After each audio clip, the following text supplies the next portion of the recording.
Hi, everyone. Let me introduce myself first. My name is Winaya, and I'm going to be talking about my journey having two very non-conservative jobs.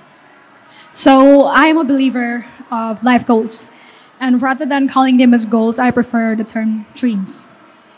I've never done visual boards to outline them, but I have spent a lot of time stuck in my own fantasy, imagining that I have achieved all of my dreams. And my daydream would include things like having an intimate showcase for my album or talking about my journey in TED Talk like this. And the time I spent daydreaming has lessened quite a lot after I reached my middle 20s because I experienced what people call as quarter-life crisis. And the reality hit me like a truck, unraveling the fact that it's not easy to stand on both of your feet. And it's not easy also to achieve your dreams. The biggest challenge I have right now is no longer about acing an exam or making friends, but rather on how to survive. So, for me, the middle 20s are the time where you really start relying on your own choices. Being your own person, realizing how difficult it is to achieve your dreams. I've seen a lot of people ended up sacrificing their dreams because it's not easy to achieve it. And for some, living their dreams does not equate to a comfortable living. So I do have thought about giving up on my dreams to pursue a career that is much more stable and have a long-term security, less hassle, more prospects, but I push through the thought and continue with what I have been working for. I decided not to give up on my dreams, one that helps me to work with animals and also one that helps me to turn my experience, feelings, and stories into songs. I'm glad that I kept reaching for what I thought was impossible for me because it led me to where I am right now, a musician and also an animal advocate. So in this TED Talk, I would like to share with you not only my journey as a musician, but also as an animal advocate. I will touch on the ups and downs of having two very distinct jobs. And in order to do that, I must start from the beginning of my dreams. So my name is Winaya. I was born and raised in Indonesia. And growing up, I was influenced by so many amazing people that you are seeing here. But the first of many influences that had a significant impact to my life would be my parents. So my mom was the first person who taught me music, and my dad was the first person who shared his interest in animals. I started my career in music earlier than my career in animal protection. But as a hobby, music and animals have started very early. And these hobbies turned quickly into passion when I realized the happiness that they brought to my life. And as a child, I thought, would it be wonderful if I can do this every day while also getting paid? Only now that I realize that multitasking and time management is already difficult for one job, let alone two.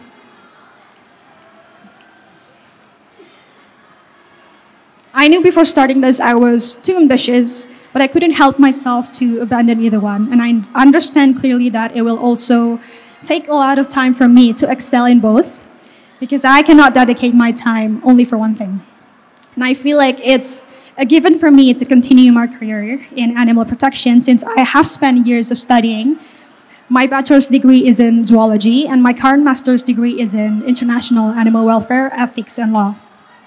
But for music, it's quite peculiar.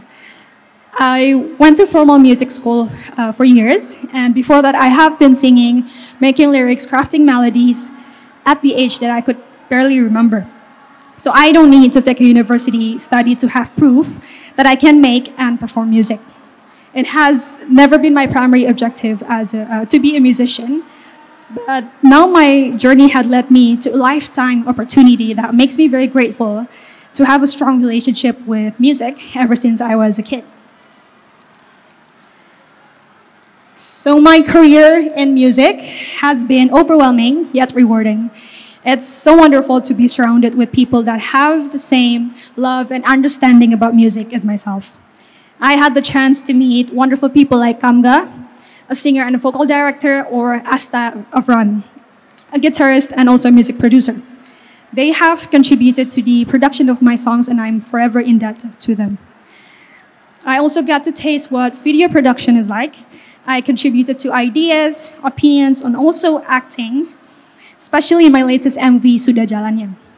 But the best part of it all is that I get to create art and having my creation to be heard for the value it holds, for the time and feelings I dedicate to it, for all the unspoken words I've been dying to tell people and now written as lyrics, and for all the rhythm and melody embedded in the songs.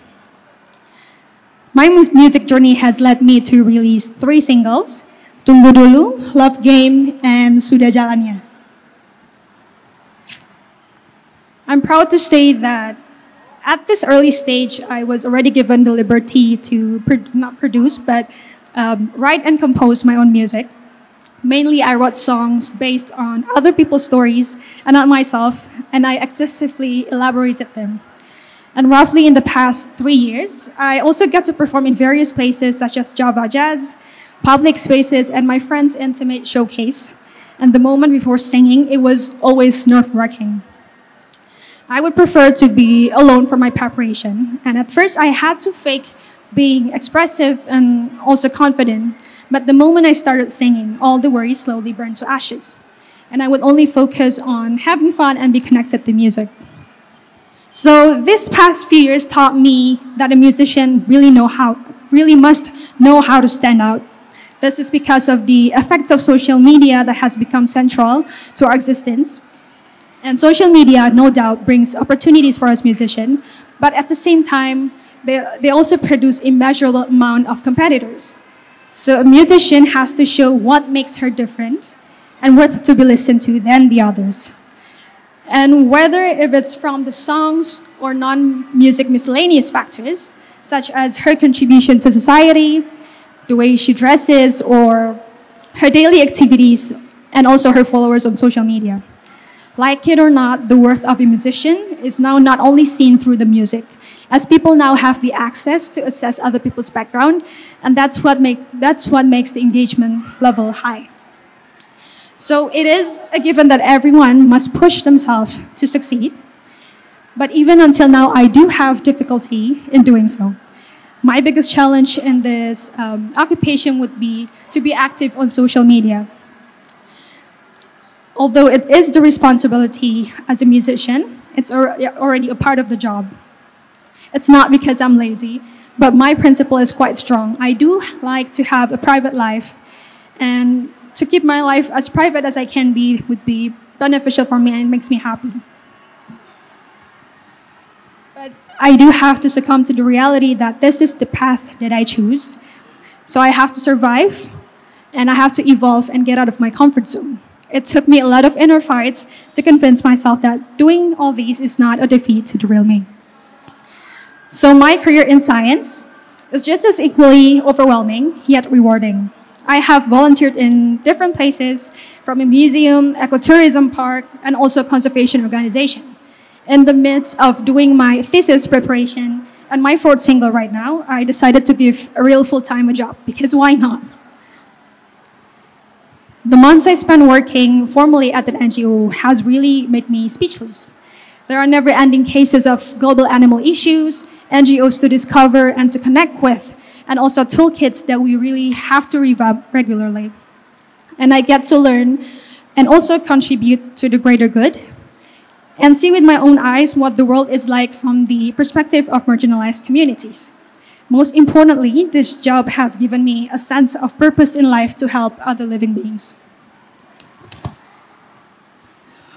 With my colleagues, I had the chance to meet wonderful people from all over the world, because I met them at an International Animal Welfare Conference and also Indonesia's Animal Welfare Conference. And the work of an NGO does not only need someone who has high level of dedication, but also someone who has the right type of skill and knowledge. I can definitely say that this is my personal challenge within the area. So the NGO I'm working for is, they work at an international scale. So we work at different time zones, and we do have different backgrounds. So after a few months working, I have noticed a lot of things that have made me feel small. Firstly, I'm one of the youngest, and also possibly someone who has the most insufficient knowledge and capacity to do the job.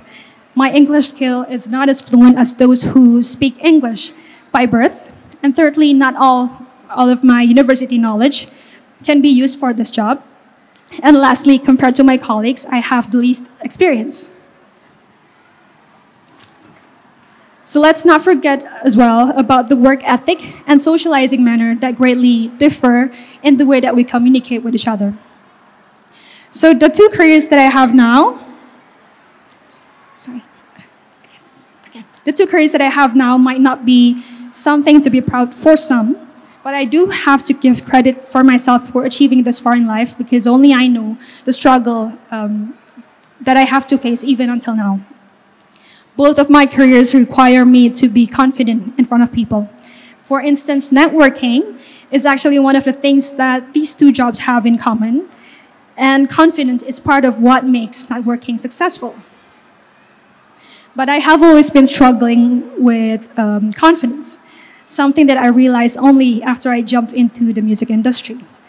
My self-esteem is very low, to the point that it affected my career and also my relationships with people.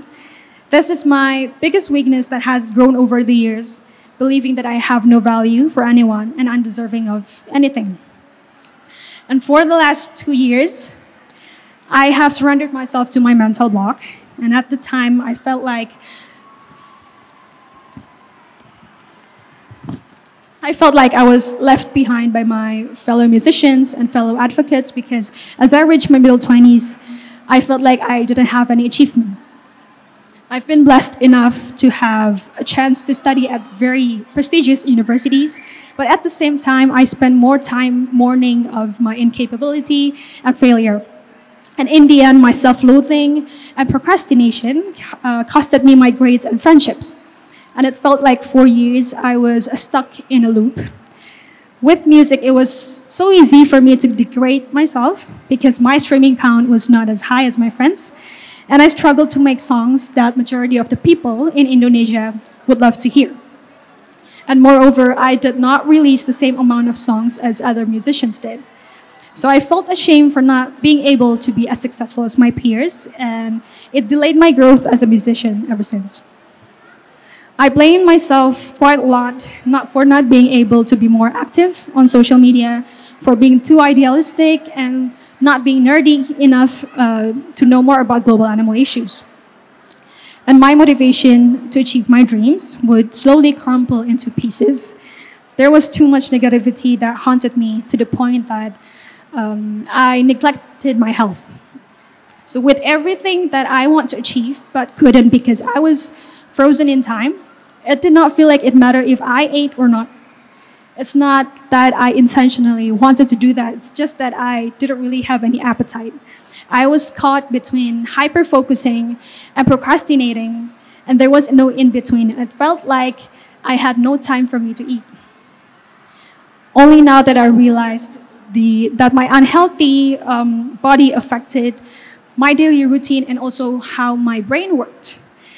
The turning point of my mindset is when I decided to make myself busy by doing sports, all competitive ones, from basketball, tennis, and Brazilian Jiu-Jitsu. I channeled all my frustrations to these physical activities. I felt weak because I did not eat well, but at the same time, I did feel less anxious and much happier. And it felt satisfying because it brought back my motivation to eat as well. So all the scientific journals talking about how exercise boosts your quality of life, they're all telling the truth. So struggles in life vary for everyone. But for me, particularly, my lack of mental strength is the most difficult challenge that I have. I know it sounds cliche, but I do stand by this. My chosen method to combat my low self-esteem is to be healthy inside and out. And more importantly, mental stimulation has really helped me. And this is something that I get in competitive sports, which leaves me feeling empowered. And this also where I learn about how to have healthy ambition while also having the control to let go of the things that you cannot control. Of course, there are setbacks in my journey of improvement. And for me, consistency to eat and exercise needs to be built because it does not happen in a day or two.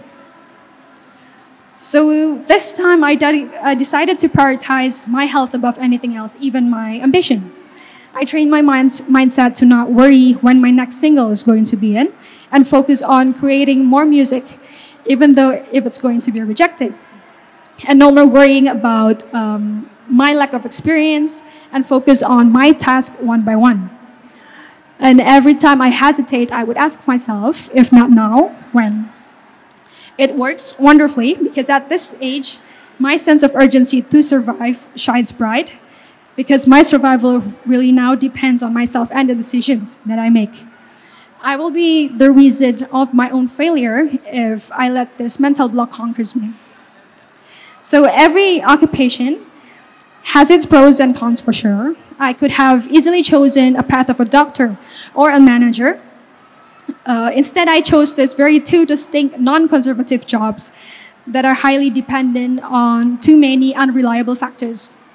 But my current careers are my passions and also are still my hobbies. And in fact, with all the struggles that they have given me, they still bring me joy. So high ambition like mine comes with a great price. It will push you to overthink and will delay you if you don't have strong mentality. But do not let your journey to success cost your health. After passing through this phase of life, I do believe that good health is the key to function well. I'm hoping that this session can motivate you to pursue a life full of balance, life filled with joy and satisfaction, and life with unachieved dreams and skill to survive in this world. And the year of 2023 will be the year that I will not forget. It's the year where I realized my situation, and it's also the year that I decided to be much healthier body and mind. I'm proud to say that I am someone who has just started living her dreams as a musician for one of the biggest labels in the world, actually, Sony Music Entertainment, while also working as an animal advocate with Social Media Animal Cruelty Coalition as a part of Animals for Asia Coalition. So I would like to close the talk by showing you one of my favorite quotes from a very fictional but wise man. As funny as it sounds, the quote just makes sense to me, and I would like to share it with you. So the problem is not the problem is your attitude towards the problem. Thank you.